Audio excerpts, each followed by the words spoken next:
जय हिंद दोस्तों। अक्सर हम लोग देखते हैं कि हमारे देश में विचारधारा की लड़ाई होती रहती है। लड़ाई नहीं होती तो डिबेट तो होती ही रहती है, और ख़ास तौर पर ये लड़ाई या ये डिबेट और ज़्यादा इंटरेस्टिंग तब जब बन जाती है जब ये राइट विंग और लेफ्ट विंग के बीच के लोगों की होती रहती है। अब ऐसे में अगर हम आज के परिवेश की बात करें तो जो ज़्यादातर सोशल मीडिया के इन्फ्लुएंसर्स हैं वो ऑब्वियसली लेफ्ट विंग से आते हैं, और ये लेफ्ट विंग वाले जितने भी लोग होते हैं ये अपने आप को बहुत ज़्यादा इंटेलेक्चुअल समझते हैं, बहुत ज़्यादा फॉरवर्ड समझते हैं, बहुत ज़्यादा पढ़े लिखे समझते हैं, बहुत ज़्यादा समझदार समझते हैं। मतलब मैं जितने भी अच्छे पर्यायवाची शब्द इन चीज़ों के बोलता जाऊंगा वो शब्द कम पड़ जाएंगे, लेकिन इन लोगों की जो तारीफ़ों के पुल होंगे वो ख़त्म नहीं होंगे। और ये सभी लेफ्ट लिबरल लोगों के साथ होता है क्योंकि ये बहुत ज़्यादा वोक होते हैं, ये बहुत ज़्यादा फॉरवर्ड होते हैं। मैंने कहा ना, शब्दों की कमी नहीं है, आप शब्द बस लगाते जाइए, ये लोग उसको एक्सेप्ट करते जाएंगे। कुछ इस तरह की कहानी होती है। क्लब हाउस करके एप्लीकेशन है जिसके ऊपर अब एक बार फिर से एक ऑडियो लीक हुआ है। स्क्रीन नियॉन करके एक ट्विटर हैंडल है, उन्होंने एक ऑडियो अपने ट्विटर पेज के ऊपर पोस्ट करते हुए बताया कि किस तरीके से उसमें करीब कई सारे सोशल मीडिया के इन्फ्लुएंसर्स जुड़े हुए थे और वो लोग किस कुछ बारे में बात कर रहे थे और क्या क्या बातें कर रहे थे। अब उसमें एक यूज़र था, उसका नाम नीरज कलम्बुर था। ये भाई साहब हेट सेक्स के बारे में बात करते हुए दिखे वहाँ पर। मतलब उनसे जब ये जो टॉपिक था इस पूरी चैट का, वो टॉपिक था कि do you only date hot people, मतलब इस टॉपिक के ऊपर बात चल रही थी। तो इस टॉपिक के ऊपर बात करते हुए उन्होंने बताया कि वो जब एप्लीकेशन, मतलब डेटिंग एप्लीकेशन के थ्रू जब वो भी किसी से भी डेट करते हैं तो वो कोशिश करते हैं कि भाई संगी लड़कियों के साथ करें क्योंकि वो बहुत हॉट होती हैं। और पेपर बैग सेक्स की भी यहाँ पर बात हुई। Paper bag sex basically revenge sex होता है जिसमें कि आप चेहरे को ढककर, मतलब कि आपका शरीर तो अच्छा पर आपका चेहरा अच्छा नहीं है, इस तरह की बातें हो रही थी। अब यहाँ पर मिसोजिनी वाली कंडीशन क्रिएट हो रही है। मिसोजिनी मतलब होता है महिलाओं के प्रति घृणा रखना, हेट रखना। अब जहाँ पे एक तरफ लिबरल लोग हमेशा ये कहानियाँ, ये पट्टी पढ़ाते रहते हैं कि देखिए भारत में कितना बुरा कल्चर है, महिलाओं को लेकर कितनी बुराइयाँ हैं, लोग महिलाओं की इज्जत नहीं करते, आदर नहीं करते। तो ये पेपर बैग वाली बात हो रही है या जो संगी महिला का टैग देकर जो बात हो रही है वो क्या चीज़ है, मैं ये समझना चाहता हूँ। दूसरी बात, अगर किसी व्यक्ति की, अगर किसी महिला की, टू बी स्पेसिफिक, पॉलिटिकल विचारधारा आपकी विचारधारा से मेल नहीं खाती है तो क्या इसका मतलब ये हो जाता है कि आप उसको कुछ भी बोल सकते हैं या उसको किसी भी तरीके से ट्रीट कर सकते हैं, या आपके शब्दों में आप उसको किसी भी तरीके से जोक करके क्रैक कर सकते हैं? क्योंकि ये अगर ऐसा है तो ये कहीं ना कहीं गलत ज़रूर है। अच्छा, और ऐसा नहीं है कि ये जो क्लब हाउस वाली चैट चल रही थी उसमें लड़कियाँ नहीं थी या महिलाएँ मौजूद थी, उसमें महिलाएँ मौजूद थीं।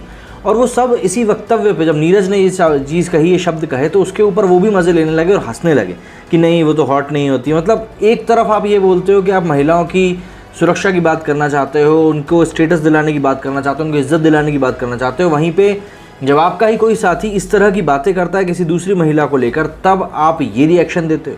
मतलब हंसी टिटोली चल रही है और मतलब आगे वहाँ पे बात चलती रहती है। और वहाँ पे कई सारे बड़े इन्फ्लुएंसर्स इस क्लब हाउस की उसमें मौजूद थे। कुशा भी उसमें मौजूद थी जो कि एक जानी मानी सोशल इन्फ्लुएंसर बन चुकी हैं, लेकिन उन्होंने भी इस बात को लेकर वहाँ पर कुछ टिप्पणी नहीं करी, शांति से सुनते रह गए।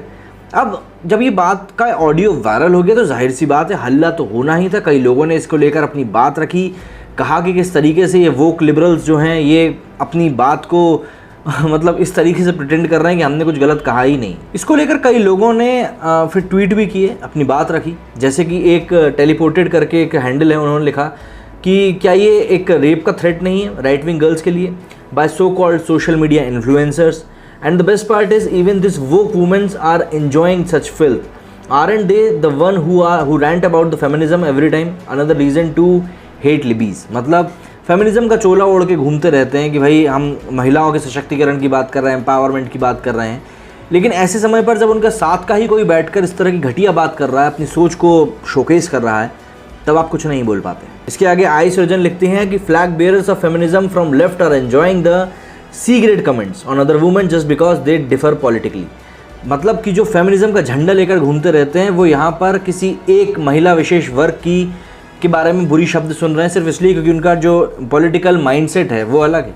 बहुत बढ़िया। यहाँ पर कई लोग ये सवाल पूछेंगे कि आखिर ये हेट सेक्स क्या होता है। तो देखिए, जब कोई इंसान, कोई दो लोग जब एक दूसरे को पसंद नहीं करते हैं इमोशनली, लेकिन उन दोनों के बीच में शारीरिक संबंध बनते हैं, तब उसको हम लोग हेट सेक्स कहते हैं। और ये जनरली एसिड अटैक हो गया, जो दुष्कर्म की घटनाएं होती हैं, इन सब चीज़ों को लेकर जो ये घटनाएं होती हैं उसके कारण ये वही उसी चीज़ का नतीजा होता है। वहीं ऐश्वर्या सुब्रमण्यम करके एक मैडम है जो कि, अगर मैं गलत नहीं हूँ तो इंडिया टुडे की पूर्व पत्रकार है, ये इस पूरे मामले में बचाव करती हुई नजर आई। उनका कहना था कि जिस लड़के ने ये पूरे कमेंट किए थे नीरज ने, वो दरअसल एक गे है और अपने गे साथी की तरफ ये सारे इशारे कर रहा था। मतलब यहाँ पर ऐसा लगता है कि बाकी सब लोग बहरे हो चुके हैं, उनको सुनाई नहीं दे रहा है, कुछ ऐसी बातें हैं, लेकिन यहाँ पर ये बचाव करती हुई भी नज़र आ रही है। ये बात सबसे ज़्यादा चौंकाने वाली है और सबसे ज़्यादा खतरनाक ही है। अब इसके साथ ही इन्होंने हिंसा या रेप से जोड़कर देखने पर भी इन्होंने आपत्ति जताई। इस कन्वर्सेशन में लगभग 8,000 लोग शामिल थे, थोड़े बहुत नहीं थे, 8,000 लोग शामिल थे, जिसमें नीरज ने संगियों को लेकर अपनी फैंटेसी और उनके साथ अपने हेड सेक्स की चाहत को लेकर बातें करी। 8,000 लोग शामिल थे और इस चैट में। बता दें कि किसी व्यक्ति को नापसंद करने के बावजूद उसके साथ शारीरिक संबंध बनाने को हेड सेक्स का नाम दिया जाता है। ऐश्वर्या की माने तो अगर ये पुरुषों को लेकर है तो इसमें किसी भी संबंध की कोई दिक्कत नहीं होनी चाहिए। अब यहाँ पर कौन सही है कौन गलत है हम तो जज करने वाले कोई होते नहीं है, लेकिन अगर आपको कुछ लगता है तो मुझे कमेंट सेक्शन में ज़रूर बताइए। जय हिंद, जय भारत।